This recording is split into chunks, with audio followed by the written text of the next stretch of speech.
February 17th. Science of Mind, A Philosophy of Faith, A Way of Life by Ernest Holmes.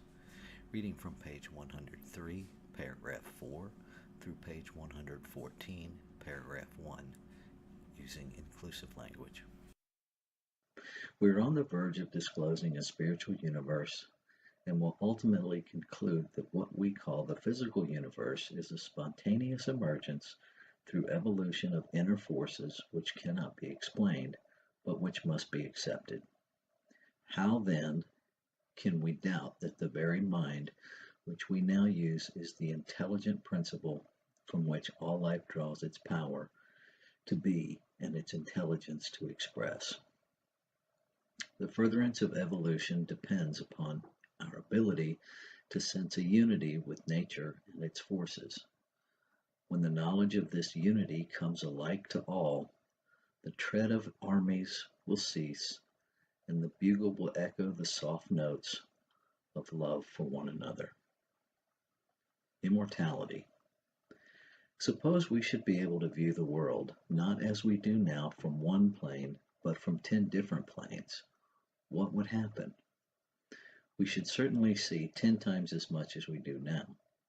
The present hypothesis of science is that ether is more solid than matter, and this means that there could be a form within the very form of one's body now occupies in space. There might be innumerable bodies, each within the other, and each would be just as real as the one we now think we occupy. The universe as we see it is not even a fractional part of the universe that actually is. Eye hath not seen, etc., because it sees only on one plane and only in part. From the standpoint of immortality, we may have a body within a body to infinity. When this physical body is rendered useless and is no longer a fit instrument through which to function, another one may already be there. The physical disappearance of Jesus after his resurrection was the result of the spiritualization of his consciousness. This so quickened his mentality that his body disintegrated and his followers could not see him because he was on another plane. Planes are not places, they are states of consciousness. Is it apparent that spirit can know nothing outside itself, that whatever the spirit knows must be a definite mental image, concept, or idea in the consciousness of the spirit? Is it clear that the self-consciousness of spirit knows within itself, it knows upon itself as law? Is it clear that the law can never say, I will not, but can only act as instructed? And is it clear that the spirit lets fall the form of its thoughts into the soul or subjectivity of the universe? These thoughts must manifest as things, as form, as body. A divine mental picture. As we look at the many millions of forms, all of different shape and color, and yet know that they all come from one stuff, are we not compelled to accept the fact that there is a specific cause or concrete mental image back of every idea or thing, a divine mental picture? In the subjective world, there must be a correspondent of everything in the objective world, and since the subjective world is a receptive or plastic substance, this correspondence can find its initial starting point only in real intelligence. Therefore, intelligence is the ultimate creative agency of the universe. Man's relationship to spiritual universe. Man reenacts the nature of God. Whatever is true of the universe as a whole must also be true of the individual as part of this whole. We are evolved from the universe as a self-conscious thinking center of living spirit, and as such, we must, in our nature and being, reproduce the universe. If we realize that God is triune and that we are a spiritual likeness of God, we shall see that the whole scheme of life and the whole nature of divine being is reenacted through us. This, of course, does not mean that we are God. It means that in our small world of individual expression, our nature is identical with God's. This is what Jesus meant when he said, "As the divine hath life within itself, so hath it given to us to have life within ourselves." This reference to inherent life, real life, that is the only life God could have. We must expect to find in us, therefore, the same inherent attributes that we find in the universe from which we spring. A single drop of water is not the whole ocean, but it does contain within itself the same qualities and attributes. We are made of and from life, as effect must partake of the nature of its cause, so we must partake of the divine nature from which we spring. We did not create our nature, we cannot change its inherent reality. We are what we are, and we use this nature for better or for worse. Being what we are, there is a certain responsibilities that go with our natures, certain obligations.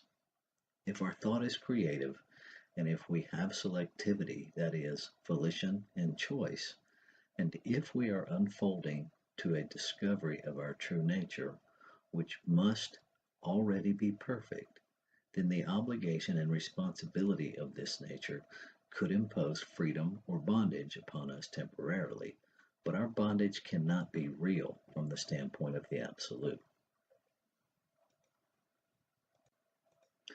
The world has learned all it should through suffering. The science of mind and spirit makes a tremendous claim when it states that the individual should be free from bondage of sickness, poverty, and unhappiness. It does, however, carefully set forth the conditions under which freedom operates and the laws governing life, stating in no uncertain terms that unless we understand these conditions and obey these laws, we will not receive full benefit from its teachings. The world is beginning to realize that it has learned all it should learn through suffering and pain.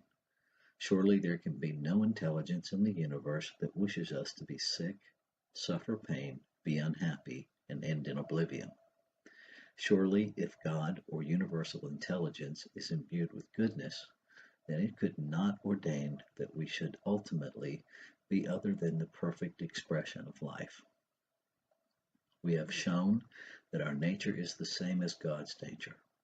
We should have no intellectual difficulty realizing that an infinite intelligence could not make an automatic individuality, and this explains why we suffer on our road to self-discovery. Our suffering is not God-ordained because we create our own experience as we become individualized. By individuality is meant self-choice, volition, conscious mind, personified spirit, complete freedom, and a power to back up that freedom.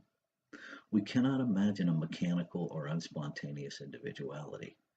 To be real and free, individuality must be created in the image of perfection and let alone to make the great discovery for ourselves. Freedom or bondage.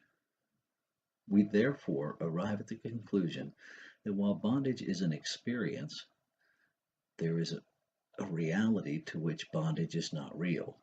To that reality, bondage is not even illusion or hallucination. There is a part of us that is never fooled. That is why, in the midst of great trial, death, or any of our suffering, something arises from within and says with Job, "Though I die, yet shall I live." Freedom of will means the ability to do, say, and think as one wishes, to express life as one personally desires. To be able merely to think and dream of freedom would not be liberty. A prisoner under a life sentence can do that. To imagine without the power to manifest such imagination would be to remain in a dream world which would never come to self-realization. This is not the world in which we live at all, for our world is one of self-expression, even though this expression appears to limit us. We are in an infinite mind, and infinite mind is also in us. It is by this mind that we think. This mind is eternal, therefore we are eternal. This mind is complete, therefore we are spiritually complete, though we do not appear to be so. This does not alter the fact that potential beings are just as perfect as is the inherent God. As Jesus said, "Fear not, little flock, it is Creator's great pleasure to give you the kingdom." If it is Creator's good pleasure to give us the kingdom, we should learn how to receive and use it. A freedom under compulsion would amount to the worst kind of bondage. The Bible says, "If there had been any law whereby this freedom could be compelled, then verily by the law would that freedom have been given." If there had been a way by which divine creative principle could have compelled us to suddenly appear on the scene of experience full orbed with all our freedom and still be an individual, then verily by the law would this have been done. But even Creator could not do this. The only way Creator can evolve a spontaneous individual is to let us alone and allow us to awaken to ourselves. "Behold, I stand at the door and knock." So, we must be created with the possibility of limitless freedom and let alone to discover ourselves. On the road to self-discovery, we must be subject to the law of reality, and if in ignorance we violate this law, we must thereby suffer. This is not, however, because any divine decree orders suffering, but simply because it is the necessity of the case. Creator never intended us to suffer. Suffering may be salutary in that it leads us to a place where we learn that it is unnecessary. We shall cease to suffer as we more and more comply with the laws of the universe. All suffering is the result of some infringement of these laws. It is a solace to the mind when we come to understand that all our limitations, from the standpoint of the divinity within us, are unnecessary. We recognize that we experience pain, but how could there be an eternal reality to pain? If this were true, we would have a suffering universe, a suffering creator, an agonizing deity, all of which seem untrue, unreal, and impossible. We must know definitely and consistently that the universe is for us and not against us. But someone will say, "The universe is not for us. Look at all the evil, the limitation, lack, and physical pain and anguish of people." We shall have to learn that evil is neither person, place, nor thing of itself, but is an experience which we are allowed to have because of our divine individuality. Until, through negative consequences, we learn to use the law affirmatively, to cooperate with it, and thus to enjoy its full benefits. For the true law is a law of liberty and not of bondage. The universe is foolproof. It does say we can have what we can take, while at the same time we must expect to experience the logical result of our thought and act, be it good or what we call evil. The meaning of freedom implies the possibility of suffering, because if we are free only by virtue of the possibility of choosing more than one course of action as an experience. There is no freedom or happiness as a spontaneous individuality unless there can be a temporary restriction of bondage and unhappiness through the wrong use of freedom. All things are possible to the infinite, but the infinite forever remains true to its own nature and never contradicts itself. If we take our images of thought only from our previous experiences, then we continue in bondage which those previous experiences created. If we talk about discord, we shall become more discordant. The more the world arms for war, the more certain it is that there will be war. People who spend all their time complaining about their unhappiness become more unhappy. Jesus understood these great laws of cause and effect in the universe, which work sometimes with apparent slowness, but always with sureness. Eventually, we shall understand that all of our bondage is an invention of ignorance. Punishment and reward. Before we leave the subject of bondage and freedom, we wish to make clear that there is no sin but a mistake, and no punishment but an inevitable consequence. Wrongdoing must be punished, for the law of cause and effect must be eternally operative. Right acts are rewarded in the same manner. We do not say that we cannot sin. What we say is that we do sin or make mistakes, and we are thereby automatically punished as long as we continue to make mistakes. But bondage is not real to the universe, and sin is not real to Creator. This does not mean that we can do whatever we wish, with disregard for the consequences, nor does the fact that we are punished for our mistakes mean that there is an evil power in the universe. It does mean that there is an immutable law of cause and effect running through everything. We are not punished for our sins, but by them. Sin is its own punishment, and righteousness is its own reward. The age long discussed of the problem of evil will never be answered until we realize that evil is not a thing of itself. It is simply a misuse of the law of freedom. The problem of evil will be met only to the degree that we cease doing evil and do good, for evil will disappear when we no longer indulge in it. When the whole world sees the right and does it, then, and not until then, will the problem of evil be solved for us all. Spirit, soul, and body. It is necessary that we understand the unity of all life, the unity of God and ourselves on all three planes. We have studied universal spirit, universal subjectivity, which is called the soul of the universe, and universal spirit in manifestation, which is called the physical universe or the body of Creator. Studying ourselves, we find that our body, like the physical universe, devoid of mind or intelligence, has no volition. It may be permeated with intelligence, but it is not intelligent.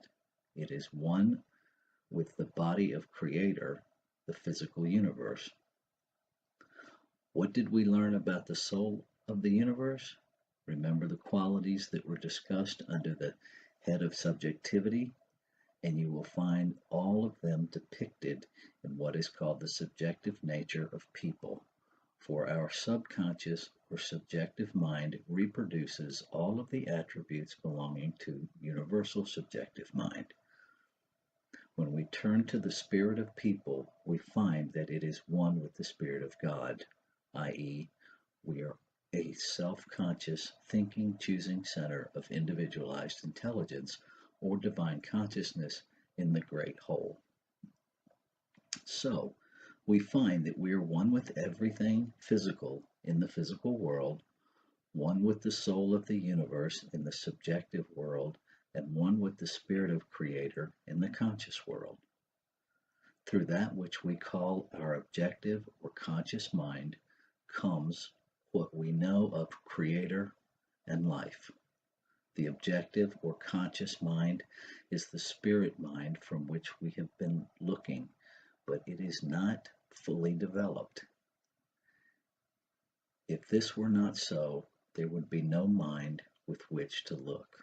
The objective mind must be the spiritual mind of people, since it is the only thing about us which knows that we have life and are conscious of ourselves. The whole of spirit is potentially focused in our individual objective consciousness, but we have not yet evolved to a realization of this except in a slight degree. We approach and contact the larger spirit through our own spirit or conscious mind.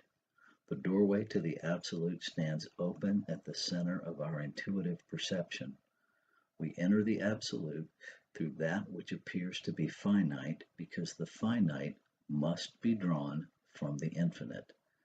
This spirit which animates us is the same spirit which animates all life and everything that lives. Emerson said that we animate what we see and we see what we animate. The reason for this being that only as we truly see can the divine harmony be reflected through us and animate that which is seen. The spirit of people is equipped with decision, will, choice, volition, intellect, and purpose. It is the microcosm within the macrocosm, which means the little world within the big world. It is also called the image of Creator. It is the kinship of the Creator. It is Emmanuel, or God with us. It is the Christ, or Logos, which means the Word. It can reason both deductively and inductively. The spirit of people seems to have an external and an internal perception. Its external perception is by appearance, its internal through intuition. Appearance would limit the future possibility of people to the uses we have already made of life, and thus circumscribe the infinite. Hence, we are told to judge righteously and not by appearances. Plotinus tells us that there are three ways by which we gather knowledge: through science, through opinion, and through intuition or illumination. These channels represent spiritual capacities, since each is an avenue leading to self-knowingness, and self-knowingness is the very nature and essence of spirit. Science is spirit, including its own laws. Intuition is spirit knowing itself. Opinion is our estimate of reality. All are spiritual faculties and should be so considered in the study of this science. We are going into a broader divinity from age to age as more and more reality opens before our onward march in our eternal progress. We should think of our own spirit as being some part of the universal spirit, and of our minds as open to the divine influx. As any specific knowledge must come from the center of all knowledge, it follows that whenever and wherever our mind is open to the divine influx, we will receive instruction directly from the center and source of all. Science, invention, art, literature, philosophy, and religion have one common center from which, through experience, is drawn all knowledge. We should neither separate spirit from matter, physical form, from that which gives form, nor life from living. To suppose that one must retire from the world to be spiritual is one of the greatest possible mistakes. This is directly opposed to the self-evident truth that spirit enjoys itself only in its own works, which is its self-manifestation. We enter into the spirit of life only as we enter into the spirit